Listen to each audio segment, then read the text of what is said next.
প্রতিনিয়ত মানে আমার সাথে টর্চার করতো প্রতিনিয়ত। প্রতিনিয়ত উনি আমাকে মানে আমার সাথে শারীরিক সম্পর্ক করতো। হ্যাঁ, এটা ওনার বউও জানতো। ওনার বউ জানা সত্ত্বেও কখনো কিছুই বলতো না। কথা আছে না যে মানে লোভ মানুষকে কত না কি করতে পারে লোভে পড়ে। উনিও একটা মহিলা, আমিও একটা মহিলা। আজকে যদি আমি ওনার বোন হতাম তো উনি কি এই কাজটা করতে পারতো?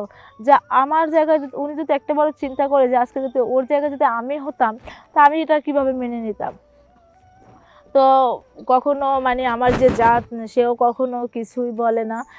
সেও প্রতিনিয়ত দেখে। আর আমি যদি যখনই ওনাকে আমি বলি যে দেখেন ভাবি আমি তো আপনার বোনের মতো, আমি তো আর আপনাদের কাছে কোনো অন্যায় করি নাই, বা আপনারা কেন আমার সাথে এরকম করতেছেন, বা আপনি সব কিছুই জানেন, আপনি কেন নিষেধ করতেছেন না?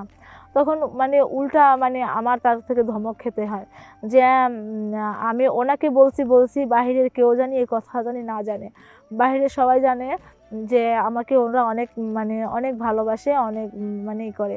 বাইরের সবাই জানে এটা। কিন্তু প্রতিনিয়ত যে কী হচ্ছে সেটাই আমি মানে একমাত্র আমিই বুঝতেছি যে আমার সাথে প্রতিনিয়ত কী চলতেছে বা কী করতেছে।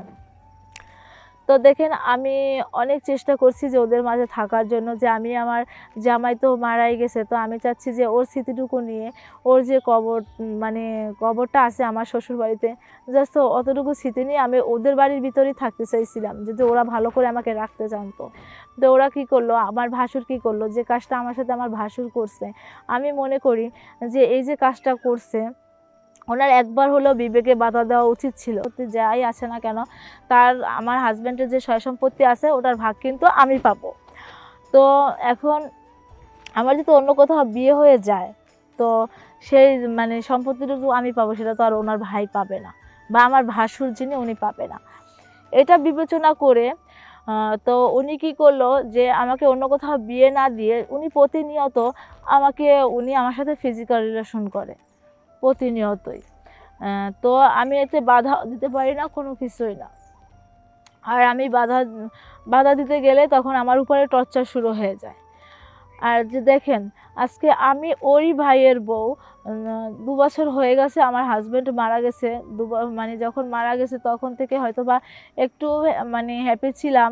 এখন যখন সবাই বলতেছে যে দেখো ওদেরকে সবাই বলতেছে যে দেখ বউটার বয়সও তো ঠিক তেমন একটা হয় নাই, তো একটা মানে বউটাকে ভালো একটা ছেলে দেখা বিয়ে শাদী দিয়ে দেয় সবাই মিলে জিলে। কারণ আমার ছেলেটা মানে সবাই বলতেছে আর কি, মানে ওর চাচা চাচি যারা আছে, পাড়া প্রতিবেশী যারা আছে, ছেলেটা তো মারাই গেছে, তো এর পিছনে তো কারোই হাত নাই। তার মানে মেয়েটা যখন আমাদের বাড়িতেই আসে তা আমরা একটা দেখে চিনতে মেয়েটার ভবিষ্যতের জন্য চিন্তা করে হলো ওকে একটা বিয়ে শাদী দিয়ে দিই। কিন্তু আমার ভাসুর মাথায় এটাই নিছে যে আমাকে যদি অন্য কোথাও বিয়ে দেয় তো তাহলে ওর যে ভাইয়ের যে মানে আমার হাজব্যান্ডের যে সহায় সম্পত্তি আছে তা থেকে তো আমি ভাগ পাবো। তো আমি তো এগুলো সব নিয়েই যাব। তো আমি যদি এগুলো নিয়েই যাই তাহলে ওনার একটা সমস্যা না?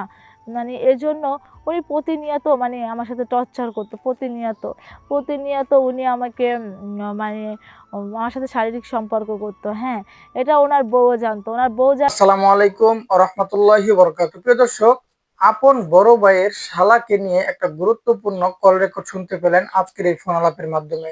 সম্মানিত দর্শক, কিভাবে আপন বড় ভাইয়ের শালার সঙ্গে এমন একটা সম্পর্ক করতে পারলো তারই আপন ছোট বোন, এই সম্পূর্ণ তথ্যটি আজকের এই ফোন আলাপের মাধ্যমে শোনার পর আপনাদের মূল্যবান মন্তব্য জানাবেন। প্রিয় দর্শক, এখন আমরা একটা ভাইরাল নিউজ দেখতে পারবো, যেটা হলো আমাদের মসজিদ যেখানে নামাজ পড়ে আল্লাহকে ডাকাডাকি করে, সেই জায়গায় এমন একটা পাপ কিভাবে করতে পারে একজন হুজুর। চলুন সম্পূর্ণ সেই ভাইরাল নিউজটা আমরা দেখবো।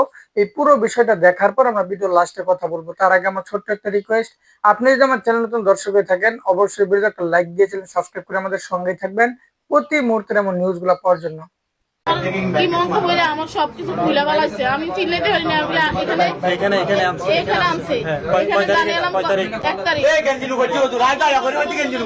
এখন আমি কিভাবে আইছি নিজে জানি না, কিছু কোন শয়তানে আনছে।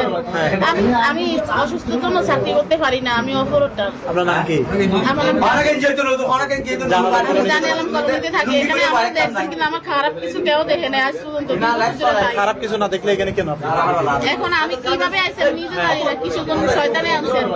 আমি বিপদ ছিল তাই একদম আমার বলছিল যে হুজুরের সাথে কথা বলো, মসজিদের ইমাম সাহেবের কথা বলো, তোমার কিছু টাকা উঠে দিলে তুমি চিকিৎসা করতে পারবে। তো ওনার সাথে আমি কথা বলছিলাম মতন উনি বলছে জুমার আগে আইতে, আমি জুমার আগে আসতে পারি না, আসরের আগে আইসি। আর ওই মানুষই বলছে আর আমার কিছু টাকা দিছিল, ওই মানুষে দিছিল, তাই ওই টাকা দিয়ে আমি ওষুধ কিনে খাইছিলাম, আমি চাকরি করতে পারি না।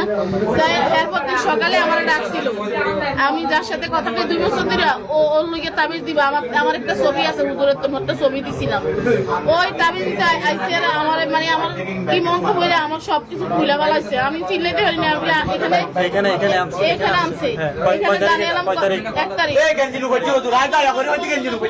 তারিখ জানে এলাম আঙ্কেলের বাসায় এনে, তো জানে এলাম আঙ্কেলের বাসায় এনে, ওই জন্য আমি চিনে না, আমার কি মাংস মন যায় চিনে না। ওনাকে বলছি আমি চলে যাই, আমি এগুলা করার জন্য আসি। উনি বলছে আমি 6 মাস করতে পারি না, আমার বউ স্ট্রোক করছে, উনি আমার ছাড়ে না, আমি কি করবো? তারপরে আমি না করতে ওইখানে একটা ফিরোজ নামে একটা দোকান আছে না, ফিরোজ ভাইয়ার দোকান আছে না, পান্টার কাছে, ওই ফিরোজ ভাইয়ার লোক আমি শেয়ার করছি কত টাকা, রমজান মাসের 3 এটা মসজিদের ইমাম সাহেব এটা করা উচিত। কই ভাই আমি একা তাই আমার সত্য ভুল, আর আমি কাম শেয়ার করছি।